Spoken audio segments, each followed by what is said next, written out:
Good morning, all the dear student of class 7. Let us start our fourth lesson, the ashes that made tree blooms. राख जिसने पेड़ों पर फूल खिला दिए. Before you read, this is a story about an honest and hard-working old couple and their pet dog. ये कहानी एक ईमानदार, कठोर मेहनत करने वाले बूढ़े पति पत्नी और उनके पालतू कुत्ते के बारे में है. The neighbour are troublesome. पड़ोसियों को इससे परेशानी होती है, वो उनसे जलन महसूस करते हैं. And the dog dies a sad death. और कुत्ता एक उदासीपूर्ण मृत्यु में मर जाता है. The spirit of the dog gives solace and support to his master in unexpected way. और कुत्ते की आत्मा एक अप्रत्याशित तरीके से, अनएक्सपेक्टेड होता है जिसकी हमें उम्मीद भी ना हो, जिसकी हमें आस भी ना हो, एक अप्रत्याशित ढंग से अपने मालिक को सांत्वना और सहारा देती है. The ashes that tree blooms. Let start. In the good old days of daimyos. Daimyos के पुराने अच्छे दिनों में, यहाँ पर डायम्योज होते थे जापान के अंदर 19वीं शताब्दी में धनी जमींदारों को, भूस्वामियों को डायम्योज बोला जाता था. There lived an old couple. एक बूढ़े पति पत्नी रहते थे. Whose only was a pet was a little dog. Whose जिनका ओनली केवल एकमात्र पैट पालतू पशु था, वाज ए लिटिल डॉग एक छोटा सा कुत्ता. Having no children.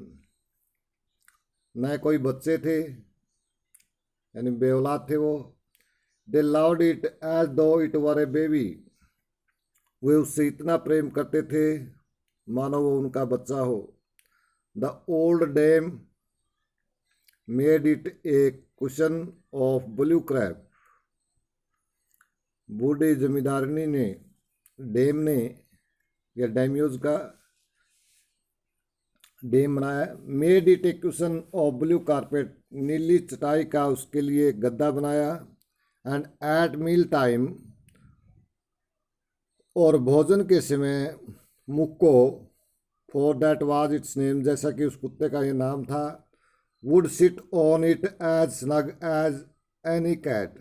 इतनी आराम से, इतनी आरामी, कंफर्टेबल ढंग से बैठ जाता जैसे कोई बिल्ली हो. स्नग होता पाँव को फोल्ड करके बैठना. The kind people fed the pet with the tidbits of fish from their own chopstick. वे दयालु लोग, दयालु कौन? बूढ़े पति पत्नी. फैड द पैट, कुत्ते को खिलाते. विद टिड बाइट्स ऑफ फिश, मछली के टुकड़े. फ्रॉम दियर ओन कॉपस्टिक, अपने ही चिमटे से. कॉपस्टिक होता है वो भोजन उठाने वाला चिमटा. And all the boiled rice it wanted. और जितनी उसे ज़रूरत होती, जितनी भी उसकी मांग होती, उबले हुए चावल खिलाते. दस ट्रीटेड. ऐसा व्यवहार पाकर. द डम्ब क्रिएचर, वो गूंगा प्राणी, क्योंकि कुत्ते बोल नहीं सकते. Loved its protector. अपने मालिक को, अपनी सुरक्षा करने वालों को, प्रोटेक्टर होते सुरक्षा करने वाले, और उसकी सुरक्षा करने वाले कौन थे? वो बूढ़े पति पत्नी थे. Like being with a soul. आत्मा से उनसे प्रेम करता. Like with a being a soul का मतलब मानव के बच्चे की तरह भावनाओं के साथ प्रेम करता था, यानी मानव के बच्चे की तरह उनसे प्रेम करता था. द ओल्ड मैन, बूढ़ा व्यक्ति, बीइंग ए राइस फार्मर, एक चावल उगाने वाला किसान था. वेंट डेली विद हो और स्पेड इनटू द फील्ड. और प्रतिदिन अपनी कुंधाल और कसी लेकर खेत में जाता. Working hard from morning until O Tento Sama. और कठोर मेहनत करता फ्रॉम मॉर्निंग, सुबह से लेकर, अंटिल जब तक, ओ टेंटो सैमा, सूर्य, as the sun is called, जापानी भाषा में सूर्य को बोला जाता ओट एंटोसेमा। हैड गोन डाउन, नीचे नहीं चला जाता, बिहाइंड द हिल्स, पहाड़ियों के पीछे। और बूढ़ा किसान सुबह से लेकर शाम तक, जब तक पहाड़ियों के पीछे सूर्यास्त न हो जाता, काम करता रहता। Every day the dog followed him to work, और प्रतिदिन कुत्ता काम करने के लिए उसके पीछे पीछे जाता। Never once harming the white heron, एक बार भी वह उन सफ़ेद बुगलों को नुकसान नहीं पहुंचाता। That walked in the footstep of old man to pick up the worm, जो बुगले उस बूढ़े व्यक्ति के कदमों के निशानों पर चलते थे।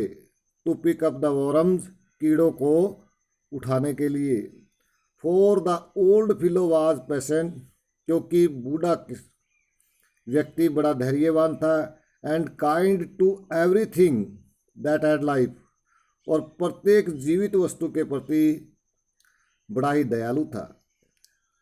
And often turn up a sod on purpose to give food to the birds, और पक्षियों को भोजन देने के लिए वह बड़े बड़े मिट्टी के डेले उखाड़ता रहता। सोड होता है मिट्टी के डले। One day the dog came running to him, एक दिन कुत्ता दौड़ता हुआ उसके पास आया।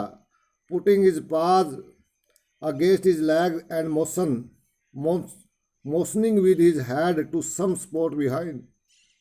पुटिंग हिज पाज, अपना पंजा रखकर, अगेंस्ट हिज लेग, उसकी टांगों पर, उसने उसकी टांगों पर पंजा रखा। एंड मोशनिंग, और हलचल करने लगा, इशारा करने लगा। विद हिज हेड, अपने सिर से, टू सम स्पॉट बिहाइंड, पीछे किसी स्थान की ओर।